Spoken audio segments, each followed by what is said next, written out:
algo importante y que de hecho le da el nombre a esta rama de la genética y de la evolución es que las características de las cuales estamos hablando, por ejemplo, la cantidad de leche que produce una vaca, el peso de una mazorca, son características cuantitativas. Es decir, son características que se pueden medir, a diferencia de las típicas características que aborda la genética mendeliana, que son cualitativas, como por ejemplo pensar si una semilla es lisa o rugosa.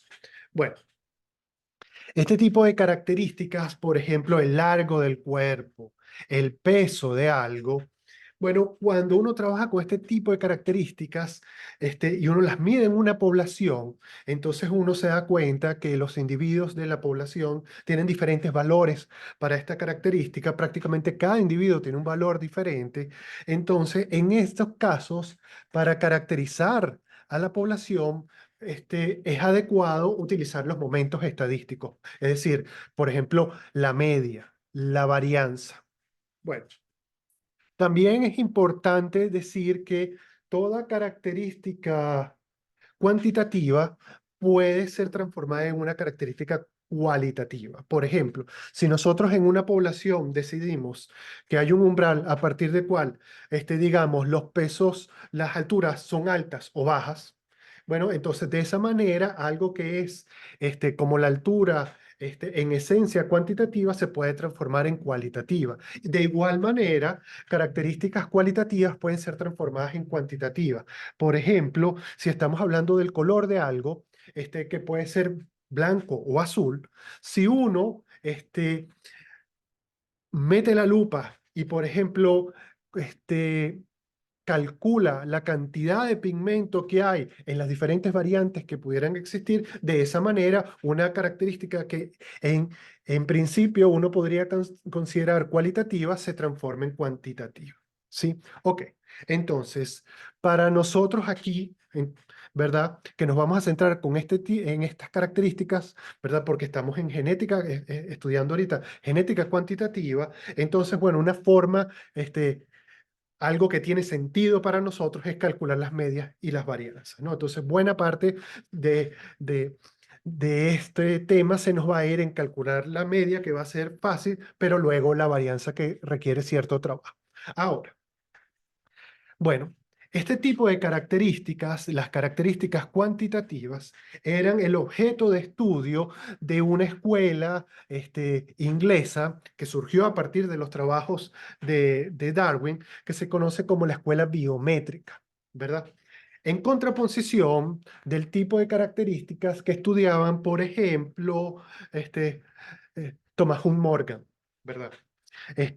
Que son características cualitativas, que además este grupo, ¿verdad? El grupo de Morgan, que es el grupo al cual debemos la teoría cromosómica de la herencia, por ejemplo, también redescubrió los trabajos de Mendel. Entonces, este grupo se fundamentaba en el estudio de características cualitativas.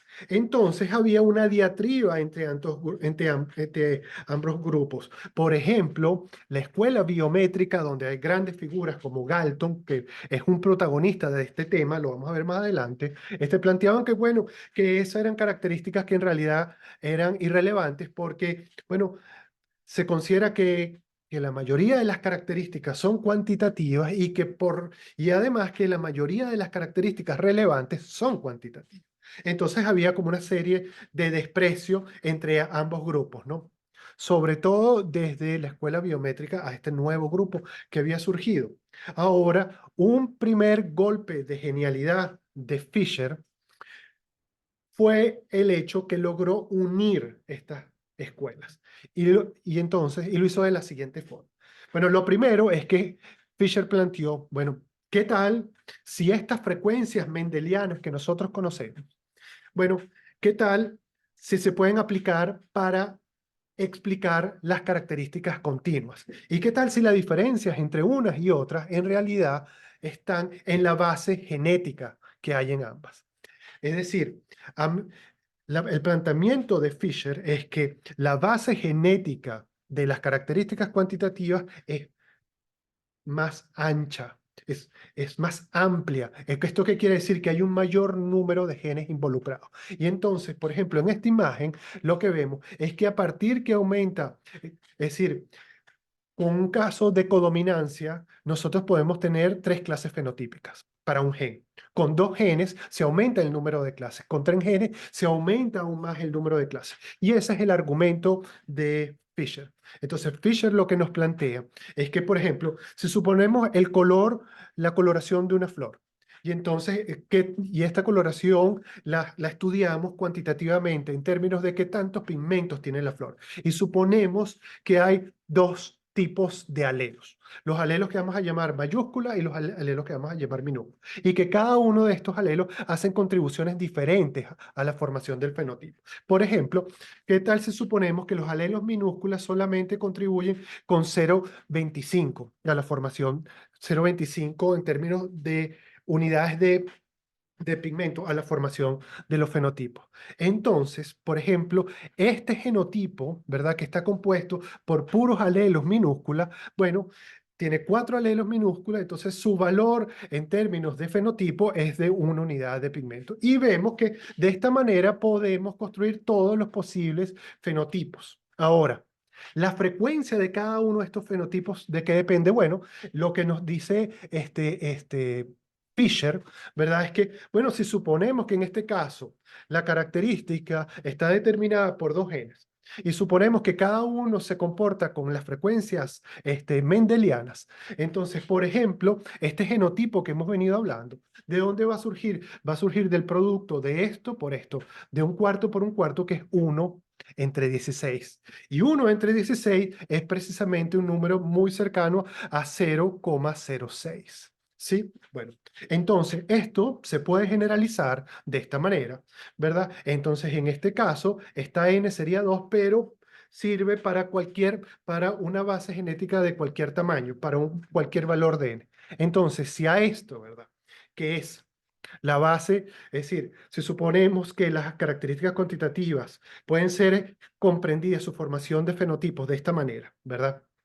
Como un conjunto de efectos mendelianos. A esto le incorporamos además el efecto del ambiente, nos damos cuenta que esta combinación, ¿verdad? O sea, la combinación de múltiples genes actuando sobre la característica más la variabilidad ambiental nos permiten, ¿verdad?, ir formando las típicas distribuciones continuas que están asociadas a las características cuantitativas. Y con esto termino este video.